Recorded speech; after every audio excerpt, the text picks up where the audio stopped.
رضی اللہ تعالی عنہ صرف ایک معاملے میں اول ہی نہیں بلکہ بہت سارے معاملے ایسے ہیں جن میں آپ کو اولیت حاصل ہے۔ حضرت سیدنا صدیق اکبر رضی اللہ تعالی عنہ ہر لحاظ سے اول ہے۔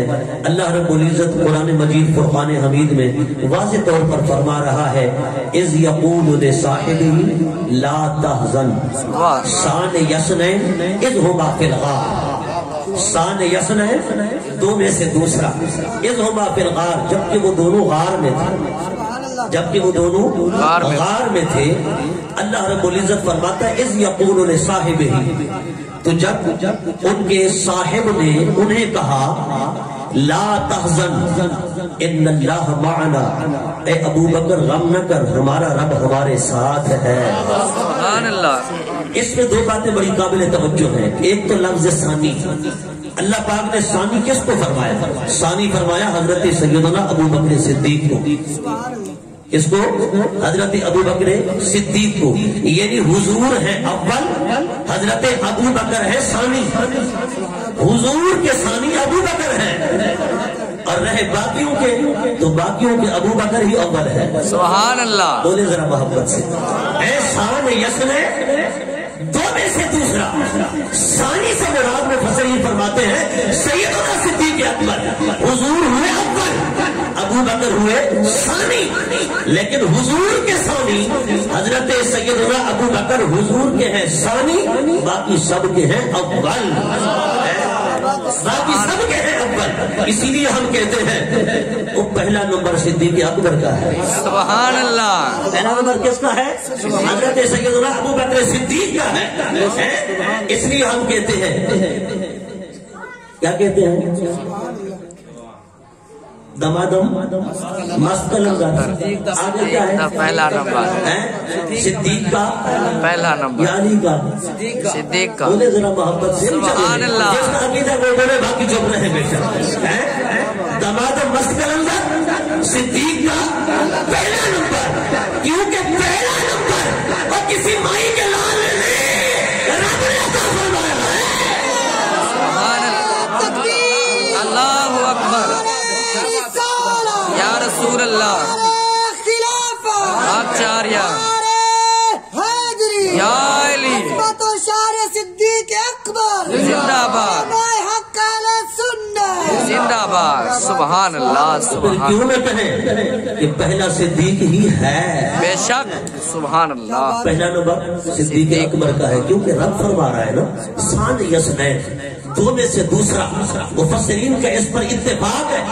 اور بڑی قابل توجہ بات ہے، ثانی کوئی مائی کا لال بتا دے کہ حضور ہے، اگر حضور ثانی ہے تو بے ادبی لازم آئے گی۔ میں کہتا ہوں پھر ایمان کی خیر منائے۔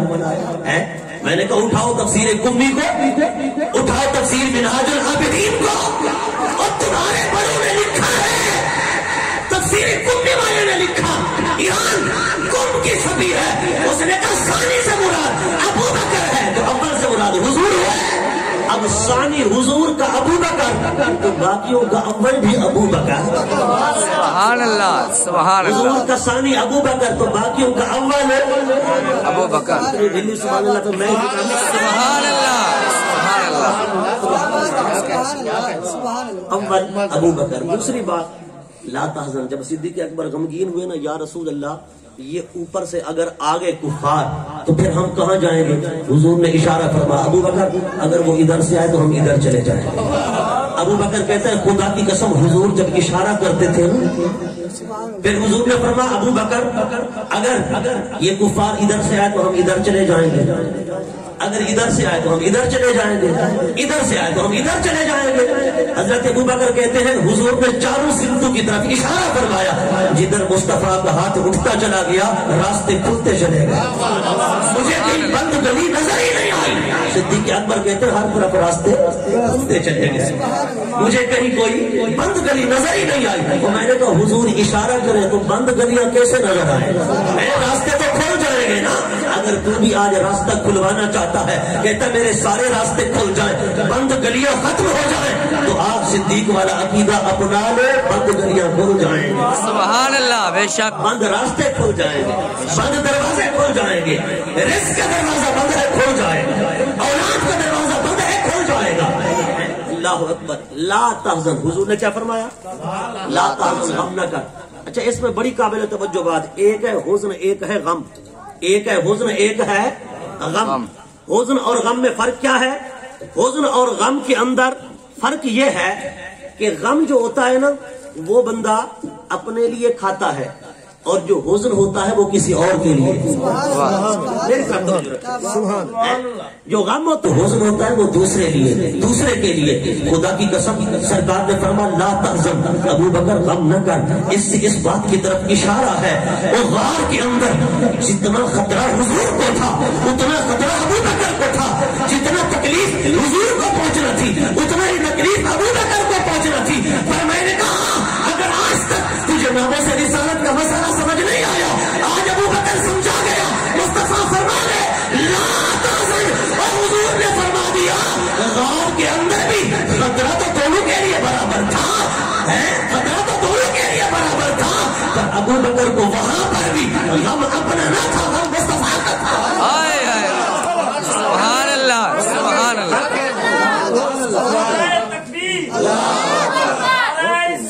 یا رسول اللہ, یا علی, زندہ باد, زندہ باد. اگر حضور حضرت ابو بکر کو اپنا غم بھی ہوتا ہے نا تو حضور فرماتے لا تغتم, غم نہ کر. یہ بھی تو عربی کا لفظ ہے, لیکن لا تغتم نہیں فرمایا, لا تغتم نہیں فرمایا, بلکہ فرمایا لا تحزن. حزن وہ غم ہوتا ہے جو کسی اور کے لیے کھایا جائے, کسی اور کے لیے کھایا جائے. میں نے کہا یہی تو ناموں سے رسالت ہے جس کے لیے امیر المجاہدین بھی سبحان اللہ کرتے رہے, چلاتے رہے, امت کو جگاتے رہے. میں نے کہا جس کے لیے امام احمد رضا کا قلم برق بار دوڑتا رہا, جس کے لیے قائد ملت اسلامیہ اور مولانا عبدالستار خان نیازی نے ممالک و غیر ممالک کے سفر کیے, جس کی خاطر ہمارے علماء نے ریلیاں نکالی, احتجاج کیے, جس کی خاطر کرتے رہے, ان کی زبان بھی چلی تو قلم بھی چلا, مصطفیٰ کی عزت کے تحفظ کی خاطر. میں نے کہا آج ابو بکر بتا گیا لا تحزن, وہ غم اگرچہ صدیق کو اپنا بھی کھانا چاہیے تھا, پر کہتے ہیں ہم کیا ہے, غم تو حضور کا کھانا چاہیے, تو اصل غم بھی حضور کا. سبحان اللہ, سبحان اللہ. بولو اونچا بلند آواز سے سبحان اللہ. جس کے ہاتھ ابھی تک بھی نہیں کھلے نا, میں کہتا ہوں وہ ابھی تک نزاکت کو سمجھا ہی نہیں. سبحان اللہ. وہ بیچارہ اجڑ ہے, اجڑ ہے. بولو ذرا محبت کے ساتھ سبحان اللہ, سبحان اللہ. تحزن, اے ابو بکر غم نہ کر. پتا چلا ابو بکر کو وہاں پر جا کر بھی غم اپنی جان کا نہ تھا, غم حضور کی عزت کا تھا, شک حضور کی عزت کا تھا. حضرت سیدنا صدیق اکبر جب حضور کے ساتھ سفر پہ جا رہے تھے, 400 میل کا سفر, مکہ سے مدینہ, ہجرت والی رات. آقا علیہ الصلوۃ والسلام ابو بکر کو دیکھتے ہیں, ابو بکر حضور کو دیکھتا ہے. واہ واہ, سبحان اللہ. کوئی اور ہوتا تو توجہ جاتی, کوئی اور تو تھا نہیں, کوئی اور تو تھا نہیں. توجہ کے اندر اتحاد تھا. کیا تھا؟ توجہ کے نظر, توجہ کے اندر کیا تھا؟ آپ بہت سارے بیٹھے ہیں نا, میں سب کو دیکھ رہا ہوں, لیکن آپ سب مجھے دیکھ رہے ہیں. آپ کی توجہ میں اتحاد ہے, میری توجہ میں اتحاد نہیں. تقریر ختم کر لو پھر شاید آ جائے. سبحان اللہ, سبحان اللہ. پھر شاید آ جائے, کسی ایک کو تکتا رہوں, لیکن اب تو سب کو تک رہا ہوں, لیکن آپ سب مجھے تک رہے ہیں. لیکن وہاں منظر کیا تھا, خدا کی قسم ابو بکر حضور کو تکتے, حضور ابو بکر کو تکتے. یہ توجہ اتحادی تھی. حضرت خواجہ باقی باللہ رحمۃ اللہ تعالی علیہ, آپ کی خانقاہ کا لنگر ہر وقت بڑھتا رہتا تھا. ایک مرتبہ بے وقت مہمان آئے تو آپ نے نان بھائی سے کہا, نان بھائی جاؤ لنگر لاؤ, 500 روٹیاں لاؤ. نان بھائی دوڑتا ہو گیا, 500 روٹیاں لایا, آپ کی خدمت میں پیش کیا. آپ خوش ہو گئے, آپ نے فرمایا مانگ آج کیا مانگتا ہے. عرض کرتا ہے حضور رب کا دیا ہوا سب کچھ ہے, بس کچھ نہیں مانگتا. آپ نے فرمایا نہیں مانگ, کیا مانگتا ہے, آج ہمارا دل خوش ہے. اللہ اکبر.